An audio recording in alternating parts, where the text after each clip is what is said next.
Hi, I really want to make a shrug today. So that's what we're doing. We're making a shrug. And it's gonna be a granny square shrug because I am in a big granny square kick right now. So let's do that right now. First, we have to take a couple measurements and then we can start making granny squares.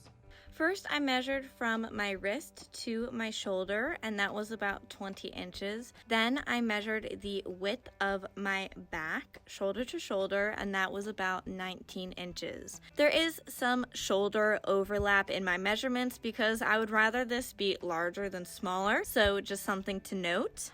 One more side note before we get started. Just wanted to say, if you've never made a granny square before, I'm putting out a video on how to make a granny square. If it's up by now, I'll link it somewhere. If it's not up, it's coming out soon. Okay, bye. Let's start crocheting. Bye. Now for the materials. I used 4 skeins of this blue yarn, and it's a size 4, and I used 2 skeins of the white yarn, and it is also a size 4. I used a size 4mm crochet hook and a size 3.75mm crochet hook. Of course, I used scissors, tape measure, and stitch markers to hold some things together. I wound up crocheting 36 granny squares.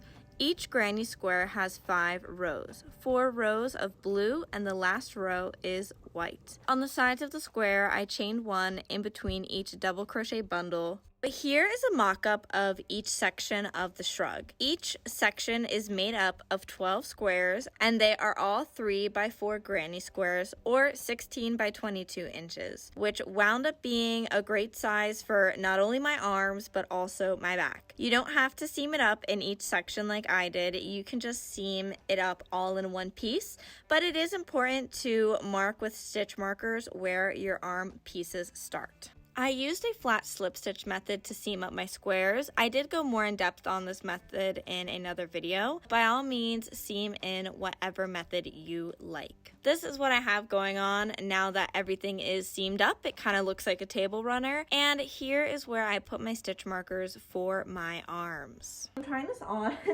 and the arms do seem pretty long, but I think I would rather want a balloon arm, more slouchy situation. So I'm fine with that, and then I'm just going to kind of feel out where I want to stitch up my arms too. I don't want to seam up my arm too much because I want there to be enough room for my pits, and I'll be adding a trim on everything as I usually do, so just want to leave room for all the other things that I'm going to be adding. I'm just using a stitch marker to mark out where exactly I want to stop seaming on my arm. I feel like I can be explaining this better, but you get the vibe, right?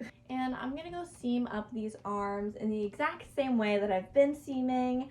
Again, you can seam however you want. I seamed up 21 inches of my sleeve, and the sleeve stops at like the middle of my bicep. Also, if you want to count by granny squares, I seamed up 1, 2, 3, about 3.5 granny squares. I feel like one of those inflatable things that are like outside of the car dealership, you know what I mean? Back to business. Because this shrug is not super secure, it can just very easily fall off of my body. I'm not loving just the straight rectangular arm that we've got going on.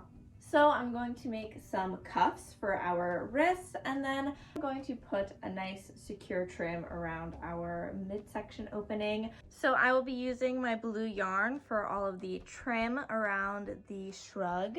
For all the trim, I'm just going to size down and use a 3.75 hook. So let's take our yarn, make a slip knot. I'm just going to stick my hook in this first stitch and attach our yarn. Then I'm going to make 1, 2, 3, 4. So I've chained 17, and now I'm just going to be slip stitching down my row, and I'll meet you back here when I get to the bottom.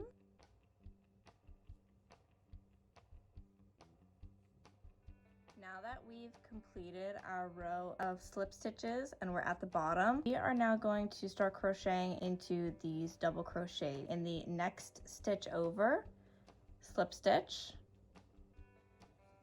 and in one more stitch over, we're going to slip stitch as well and then turn our work. So now we are going to skip these 2 slip stitches that we just did, and we're going to back loop only slip stitch our way back up our row.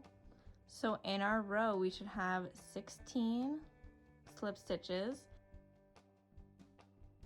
So I just crocheted into my last stitch. So I'm going to chain 1, turn my work, and I'm going to keep slip stitching down the row again. And it's important to keep the same tension when doing this stitch.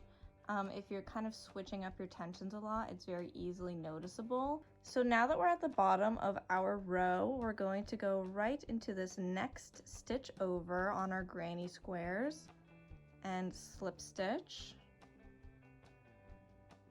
And we are going to go into the next one over for a total of 2 slip stitches on our granny square and then turn our work. And I'm going to skip over those 2 slip stitches that we just did on our granny square, and I'm going to start crocheting in the 3rd stitch over, and again just start back loop only slip stitching.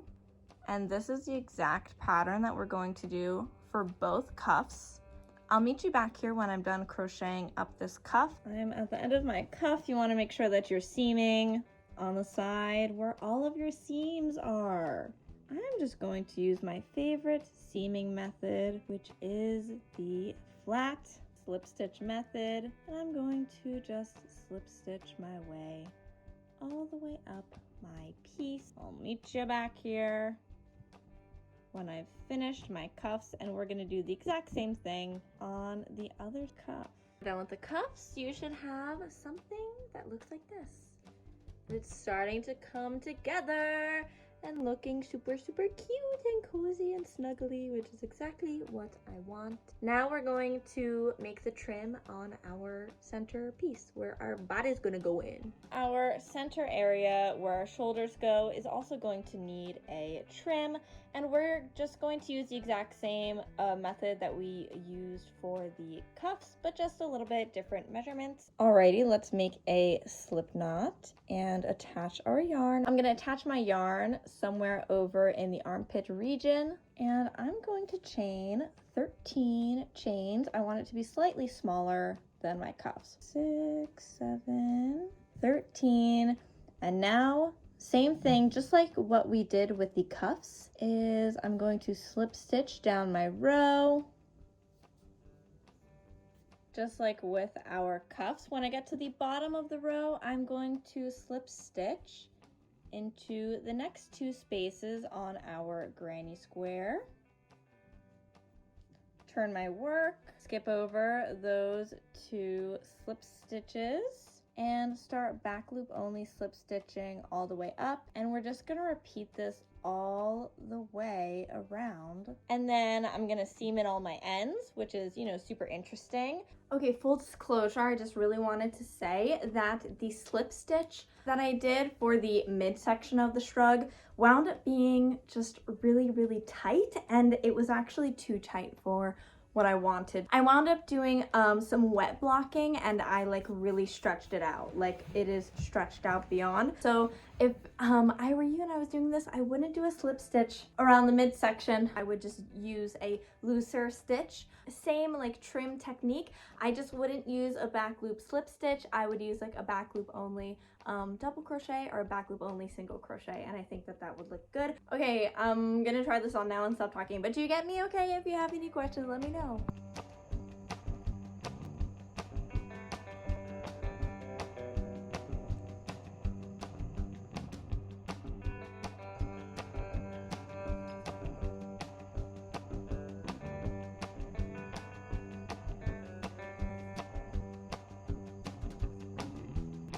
You know, I love some good self-reflection, so it's time to talk about things that I did successfully and maybe could improve upon. My cat just scared a chicken. One moment, please.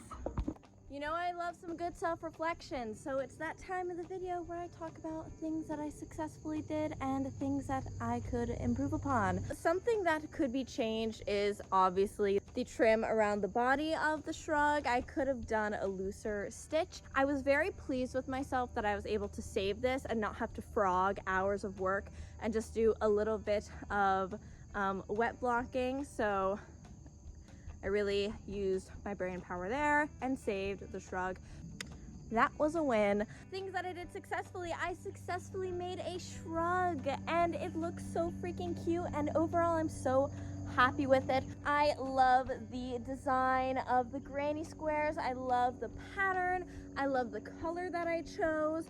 I will take an airplane over a chicken, so you're gonna deal with it. I love the big slouchy arms. It feels like I'm wearing a blanket and I love it. And this is going to be so amazing for like cozy fall mornings with my tea on my porch watching my alpacas. You know, I think this was a success and I'm definitely going to be wearing this all winter and all fall. And if you want to like and subscribe for more crochet content and more chickens yelling at me, then that would help me out. Anyway, bye. Things that I did successfully. I did, oh my God, chicken, we're burning daylight here. Get it together, girl. Get it together.